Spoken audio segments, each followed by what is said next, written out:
Finally, all of this preparation converges into purpose.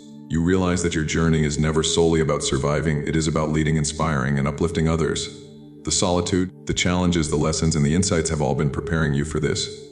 Your presence has a stabilizing effect. Your words carry clarity. Your actions create impact without needing to force anything. Every storm endured, every silent reflection, every difficult lesson faced has refined your spirit and strengthened your capacity to guide and influence with wisdom.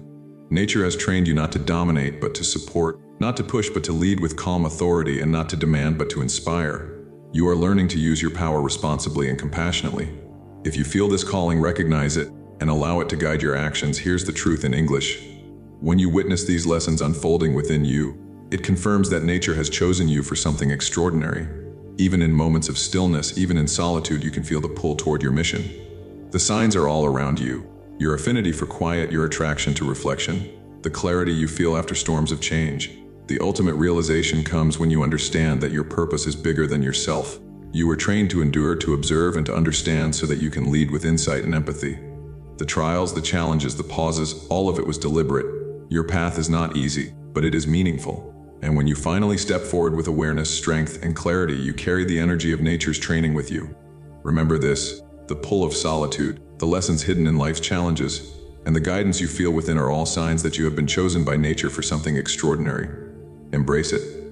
Own it. Walk your path with courage and awareness. If this message resonates with you, comment, "I am chosen," and follow Divine Chosen One for guidance, inspiration, and motivation on your journey. There is a moment in life when everything you once relied on begins to feel unfamiliar.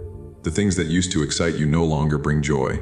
The goals you chased suddenly feel empty. You may wake up one day and realize that something inside you has shifted, but you can't explain what it is.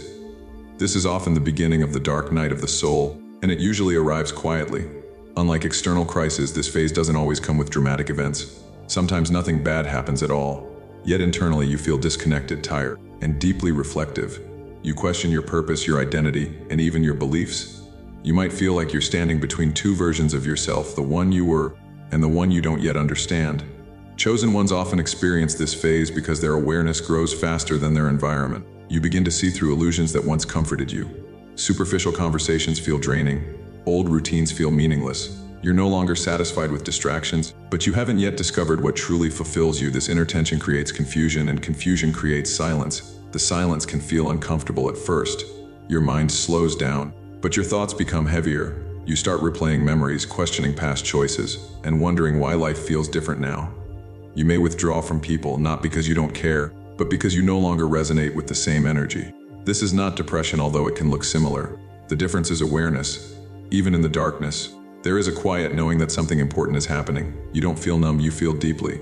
Pain, reflection, and awareness coexist. If you notice this pattern in your life, understand this clearly: this phase does not visit everyone. Many people live their entire lives avoiding this level of self-confrontation. But chosen ones are pushed inward because their journey requires truth, not comfort. The dark night of the soul begins when your old identity can no longer support your growth. It feels like loss, but it's actually separation from illusions, from false identities, and from external validation. And if you're experiencing this inner unraveling, it's a sign that something greater is being prepared within you. As the dark night deepens, isolation becomes unavoidable. Even when surrounded by people, you feel alone. Conversations feel shallow. Relationships feel strained. You may notice people drifting away without explanation, or you may intentionally step back because being around others feels exhausting. This isolation isn't punishment, it's refinement. Nature removes noise so you can hear yourself. When external voices fade, your inner voice grows louder. You begin noticing thoughts you once avoided. Emotions surface that were buried under business. Fear, doubt, regret, and unresolved pain all come forward, demanding attention. Chosen ones go through this because their growth cannot happen on the surface. It requires depth, and depth requires stillness. During this phase, you may feel misunderstood. People might label you distant, cold, or different. They may not recognize the internal transformation you're undergoing. And that's because this journey is not meant to be witnessed, it's meant to be experienced. This is where many people try to escape. They seek distractions, validation, or temporary comfort. But chosen ones can't escape this phase. No matter how much you try to return to your old self, something inside resists. You feel pulled inward again and again. The isolation forces honesty. You can no longer blame others for your feelings. You can no longer hide behind roles or expectations. You are left alone with your truth. And this is where strength begins to form. You learn to self-regulate. You learn to sit with discomfort. You learn to trust yourself without external reassurance. Slowly, the silence becomes less threatening.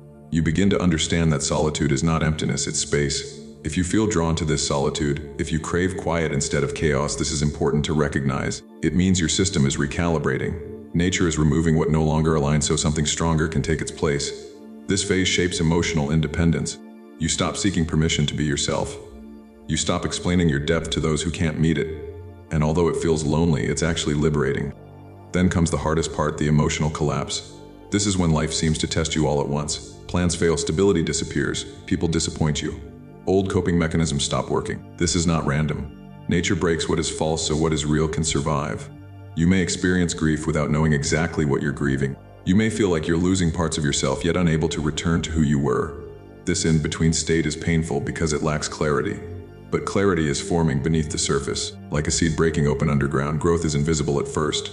All you feel is pressure, darkness, resistance. But this pressure is necessary. Without it, transformation would never occur. Chosen ones are tested at this level because their mission requires resilience. You are being trained to endure uncertainty without losing yourself. You are learning that stability does not come from circumstances, it comes from alignment. During this phase, intuition sharpens. You begin sensing when something is off. You recognize energy shifts.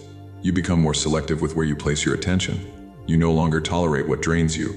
And if you recognize these changes happening within you, understand this, it means nature has chosen you for something beyond survival. You are being prepared to operate from awareness, not reaction. As the darkness starts to lift, something subtle changes. You may not feel happy, but you feel clear. Calm replaces chaos. Acceptance replaces resistance. You stop fighting the process. Instead of asking, why is this happening to me? You begin asking, what is this teaching me? That shift changes everything. Your intuition becomes your guide. You trust your timing. You stop forcing outcomes. You move differently, more intentionally, more quietly, more confidently. This is where chosen ones separate from the rest. Many people rush back into noise the moment discomfort fades. But you don't. You carry the lessons forward. You understand now that discomfort was the doorway. That loss was the release. That isolation was the preparation. And if you feel this growing sense of inner alignment, this clarity without explanation, this calm without certainty, this is the confirmation. If you recognize all of this within yourself, it means nature has chosen you for a higher purpose. The dark night of the soul does not end with applause. It ends with embodiment. You don't announce your transformation, you live it. You move through life with grounded awareness. You speak less but say more. Your presence carries weight. Your energy feels stable. You realize the journey was never about becoming someone new. It was about remembering who you were before the world shaped you. Chosen ones emerge from this phase not louder but clearer, not aggressive but intentional, not reactive but aligned. And if you're still in the darkness, know this, it is temporary but meaningful. Nothing is wasted. Every moment of confusion is carving wisdom. Every moment of silence is building strength. If this message resonates with you, comment, I am chosen, and follow Divine Chosen One for guidance, clarity, and strength on your journey.